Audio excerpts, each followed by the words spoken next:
The Peace Dragon, written by Linda Ragsdale, illustrated by Mark Furlotti. This is a story in which small explorations turn into giant adventures. It's about how the things we see aren't exactly what they seem. Sometimes they're better, or worse, but this is not that kind of story, or at least not all of it is. This is the kind of story that starts on a perfect day for an expedition for an explorer named Sherwin. Today, he's happily wandered well away from home and stumbled over a sparkly stick. It seemed stuck, so Sherwin gave that stuck, sparkly stick a great big tug. And pop! It wasn't stuck, and it wasn't a stick. It was a tail belonging to a great big dragon. Ah! Cried Sherwin. The dragon just smiled. Great big dragons are not something you see every day. Someone else might have run away, but Sherwin was curious, a bit confused, and maybe just a teeny bit afraid. After all, this was a dragon, but a smiling dragon. Why are you smiling? He said. Well, said the dragon, almost laughing, I always smile when I meet someone new. It's in my nature. People I don't know are simply friends I haven't met yet. Why are you screaming? Because you're a great big dragon, of course. You're covered in giant spiky scales. You're kind of scary. Really? Asked the smiling dragon. Come look a little closer. Now, when a smiling dragon asks you to come closer, it may make good sense to pause. In some stories, getting close to a dragon can be a very bad decision. This isn't that kind of story. In some stories, an explorer may be too timid to get closer to a dragon. Sherwin isn't that kind of explorer. Sherwin stepped closer. My name is Amani, and I am a peace dragon. I've devoted my life to meeting and making friends and spreading a message of peace and love. What you see as scary is actually the point of my message, she said, slipping off a scale. It starts with taking time to see the whole picture. It is about greeting the world with open eyes and an open heart, said a stunned Sherwin. You're covered in hearts. Sherwin looked to see if he was covered with anything interesting. He was. I'm Sherwin, he said. I'm covered in dirt. They laughed and laughed, and the seeds of friendship were planted. From that day forward, Sherwin and Amani set off on daily adventures, exploring every hill, field, and forest. The roots of their friendship grew deep. One day, while resting in their favorite tree, Sherwin finally asked Amani something that had been rolling around in his head for some time. I've explored just about everywhere, and I've never met a peace dragon. Where did you come from? Where do you live? Where have you been hiding? Amani laughed. I haven't been hiding anywhere, Sherwin, and right now I am from nowhere. I'm exploring. I've been wandering the world looking for a good place to live. It is a little difficult for a dragon to find a loving home. What?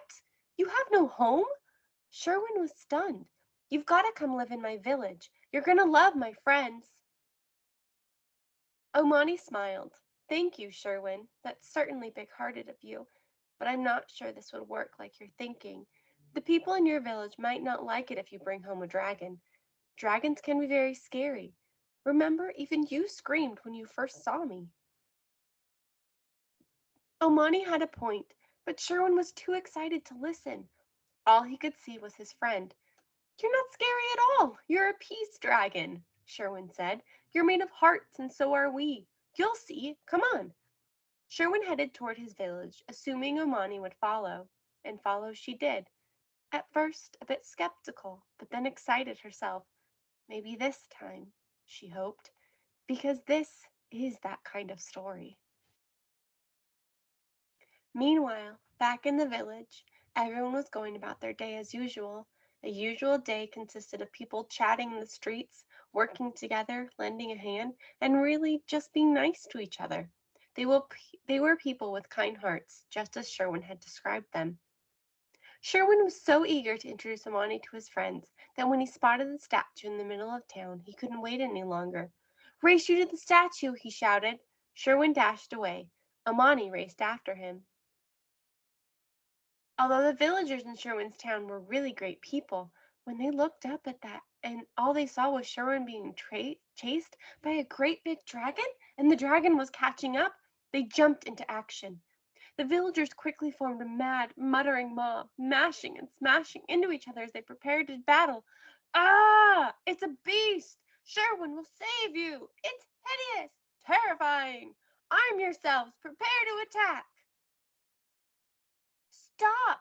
Cried Sherwin. Please stop! Bumping and banging into itself, the crowd stopped only inches away from bashing into the two frightened friends.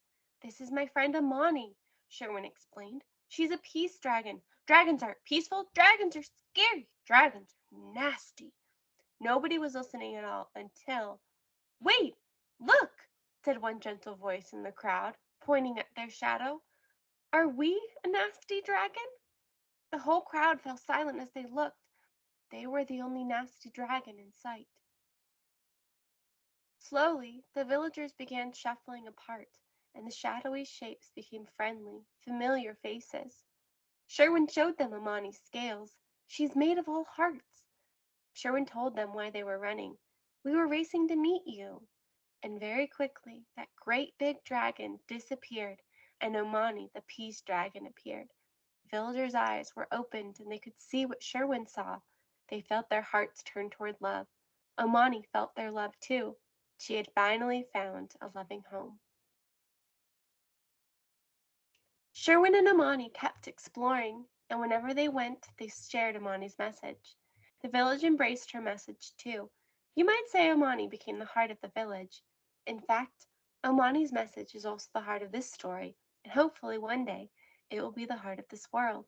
Because while things can sometimes seem strange and scary, an open heart may reveal that they are friendly and loving. And if we choose, we can all live that kind of story. Greet the world with an open eyes and an open heart. Use your heart as your compass and keep your compass pointed toward love. Amani.